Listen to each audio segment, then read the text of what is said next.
मेरा नमस्ते। मेरा नाम सोनम शुक्ला है। मैं ग्राम सेवा की साथिया हूँ। मेरी सीएससी घुआरा है और मैं छतरपुर जिले से हूँ, मध्य प्रदेश से।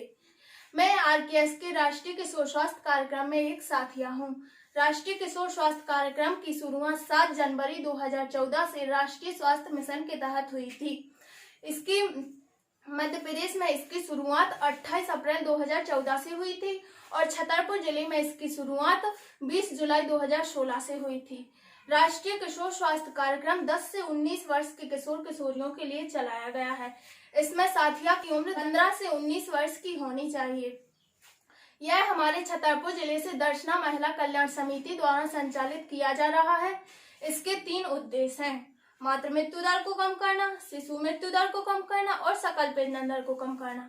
इसके 6 मुद्दे हैं जिन पर हम चर्चा करते हैं और जिन पर हम काम करते हैं, जैसे पोषण, यौन एवं प्रजनन स्वास्थ्य, असंचारी बीमारी, मादक पदार्थों का दुरुपयोग, लिंग आधारित हिंसा, मानसिक एवं स्वास्थ्य।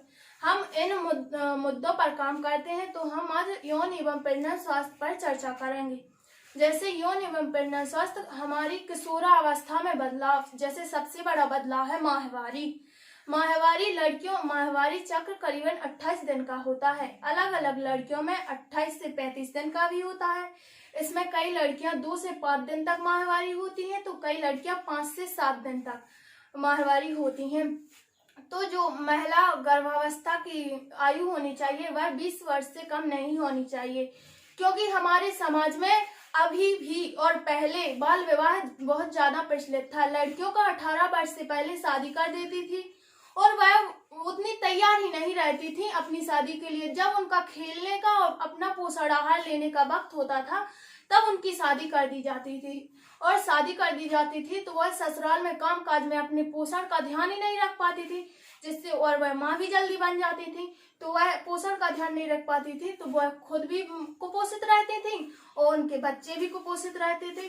तो मैंने अपने गांव में बताया, अपने चाचा लोगों को बताया कि हमें अपने गांव में 18 वर्ष से पहले लड़कियों की शादी नहीं करने देनी है। इसके बहुत ज्यादा दुष्परिणाम होते हैं जो हमारे लिए बहुत ही हानिकारक हैं और हमारे जो लड़कियां हैं वो भी उससे बहुत ज्यादा कुपोषित होती हैं और बच्चे भी उससे बहुत ज्यादा कुपोषित होते हैं। और कई लड़कियों को ये पता नहीं होता है कि ये माहवारी है क्या। मैंने जब बिग ग्रेड मीटिंग ली तो मेरी जो किशोरी है 10-11 साल की, उसने मुझसे पूछा कि दीदी ये माहवारी है क्या, कहीं कोई बीमारी तो नहीं, या फिर कहीं ये ऐसा तो नहीं कि इस जाति की लड़की को होती है और इस जाति की लड़की को नहीं। तो मैंने उसे समझाया कि नहीं, ऐसा कुछ नहीं है, यह बीमारी नहीं, यह तो एक प्रकृति की देन है, प्राकृतिक वरदान है हम लड़कियों के लिए। क्योंकि अगर हमें माहवारी नहीं आएगी तो हम माँ भी नहीं बन पाएंगे। इसलिए यह माहवारी तो हमारे लिए वरदान है, ना कि यह कोई बीमारी है और ना ही यह कोई जातिगत है कि इस जाति की लड़की को होती है या इसकी नहीं होती, और ना ही इसका कभी छुआछूत मानना चाहिए कि इसको माहवारी है। बस हमें माहवारी में थोड़ा ध्यान रखना चाहिए, साफ सफाई का और अपने पोषण आहार का, और साथ में आयरन गोली का। मेरी एक किशोरी ने मुझे बताया कि जब उसको सबसे पहले माहवारी आई तो वह स्कूल गई थी और स्कूल में उसको माहवारी आई तो उसे पता नहीं चला कि उसके साथ क्या हो रहा है। तब उसके कपड़े गंदे हो गए तो कुछ लड़के उनका मजाक उड़ाने लगे। तब मैंने उसे बताया कि हमें पैड का इस्तेमाल करना है, ना कि कपड़े का, क्योंकि कोई कोई लड़कियां कपड़े का यूज करती हैं और जब वो करती ही हैं कपड़े का यूज तो वो ऐसा करती हैं कि कपड़े को कहीं भी सुखाने डाल दिया। तो मैंने उसे बताया कि अगर तुम कपड़े का यूज कर ही रही हो तो तुम्हें सूती के कपड़े का यूज करना है और उसे अच्छी कड़ी धूप में सुखाने के लिए डालना है, जिससे उसके कीटाणु नष्ट हो जाएं। और मैंने उसे बताया कि हमें कपड़ा यूज ना कर पैड का यूज करना है। तो किसी लड़कियों को पता नहीं होता किसी किसी को कि पैड का यूज कैसे करते हैं। तो मैंने उसे बताया, जैसे ये नैपकिन है, इस नैपकिन को हमने ऐसा लिया और यहाँ ऐसा किया, ऐसा, और फिर ये जो पैड है इसमें से ये निकाला और इसको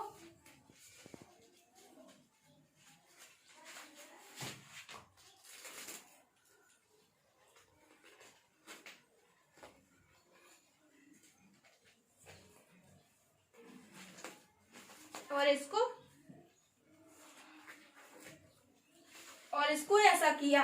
तो उन लोगों को मैंने बताया कि हमें ऐसा पैड का प्रयोग करना है। तो हमारी जो किशोरियां हैं तो हमने बताया कि हमें इस पैड का प्रयोग करना है, तो हमारी जो किशोरियां हैं उन्होंने पैड का यूज करना चालू कर दिया। अब वह कपड़े का यूज नहीं करती हैं और वह अपने गांव घर में बहुत ही आराम से रहती हैं और हमेशा स्वस्थ रहती हैं।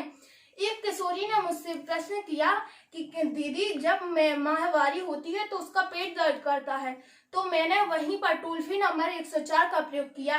तो डॉक्टर ने मुझे सलाह दी कि यह जो पेट दर्द है वह थोड़ा दर्द तो सामान्य है, लेकिन अगर बहुत ज्यादा दर्द हो रहा है तो इसका कारण है खून की कमी। तो मैंने अपनी किशोरियों को समझाया कि हमें हमेशा पोषण आहार ही लेना है और साथ में आयरन की गोली भी लेनी है।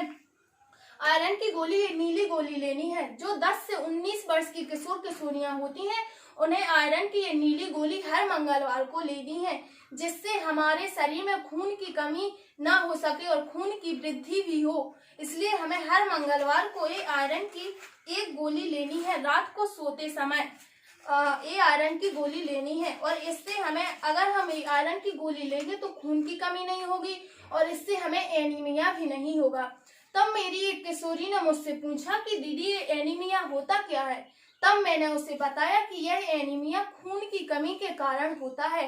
तो एक किशोरी बोली कि हमें कैसे पता चलेगा कि यह एनीमिया है? तब मैंने उसे उसके लक्षण बताए, जैसे हमें आंखों की लालिमा का कम हो जाना, हमें थकावट महसूस होना और जीभ में हमें छाले हो जाना, नाखून दबाने पर सफेद हो जाना, यह सब एनीमिया के लक्षण हैं। तब उन्होंने इस उपायों को अपनाया कि वह आयरन की गोली लेने लगी और पोषण आहार भी अच्छे से लेने लगी। तो हमारी किशोरियां बहुत ही खुश रहती हैं और बहुत अच्छे से रहती हैं। मैं इस RKSK पर 2 साल से काम कर रही हूँ और मैंने उन्हें माहवारी के बारे में कुछ ऐसे चक्र के माध्यम से बताया कि जैसे हमें एक चक्र है तो इसमें किसी लड़की को 19 से 28 दिन में आता है और किसी को 21 से 35 दिन में आता है। तो हमने इस चक्र के माध्यम से उन्हें बताया कि खुल के वह पूछें और खुल के हम भी उन्हें खुल के जवाब दें। और अगर जैसे हमसे कुछ नहीं बन रहा है तो हम अपने घर में अकेले में टोल फ्री नंबर 104 भी लगा सकते हैं। उसमें हमें डॉक्टर अच्छे से अच्छी सलाह देते हैं और अगर इसके बाद भी हमें लगता है कि हमारी ज्यादा समस्या है तो हमें क्लिनिक जाना चाहिए। तो हम साथिया के साथ बिग ग्रेड टीम को या किसी भी किशोरी को जिसको समस्या है उसको किशोर में तो स्वास्थ्य क्लिनिक ले जाएंगे और वहां में बहुत ही उचित सलाह देंगे। तो मैंने अपनी बिग ग्रेड टीम को इस चक्र के माध्यम से बताया कि हमें माहवारी में बहुत ही साफ सफाई का ध्यान रखना है। तब मेरी किशोरियों ने भी मेरी बात मानी और वह अच्छे से अपना ध्यान रखती हैं। और मैं इस RKSK में कम से कम 2-2.5 साल से काम कर रही हूँ और मुझे इस RKSK में काम करते हुए बहुत बहुत अच्छा महसूस हो रहा है और हमने अपनी किशोरियों की भी बहुत अच्छे से बताया है और हमारी किशोरी भी इतनी जागरूक हुई है कि वो जो कपड़े का यूज करती थी पैड का यूज करने लगी, अच्छे से पोषण आहार लेने लगी और ये आयरन गोली भी लेने लगी और उन्हें ना ही कोई खून की कमी है अब और ना ही और कोई भी बीमारी है। तो उन्होंने मेरी बात बहुत अच्छे से मानी और मुझे बहुत अच्छा लगा। और साथ ही मैंने अपनी जो चाचा चाची लोग होते हैं और गांव के लोग, उन्हें बताया कि बाल विवाह नहीं करना है। तो हमारे जो गांव के लोग हैं उन्होंने बहुत अच्छे से समझा मुझे और मुझे बहुत खुशी हुई कि अब हमारे गांव में बाल विवाह नहीं होता है। हमारा गांव सामाजिक और आर्थिक स्थिति से बहुत अच्छा है और मुझे इससे बहुत खुशी मिली हुई है। आपका धन्यवाद।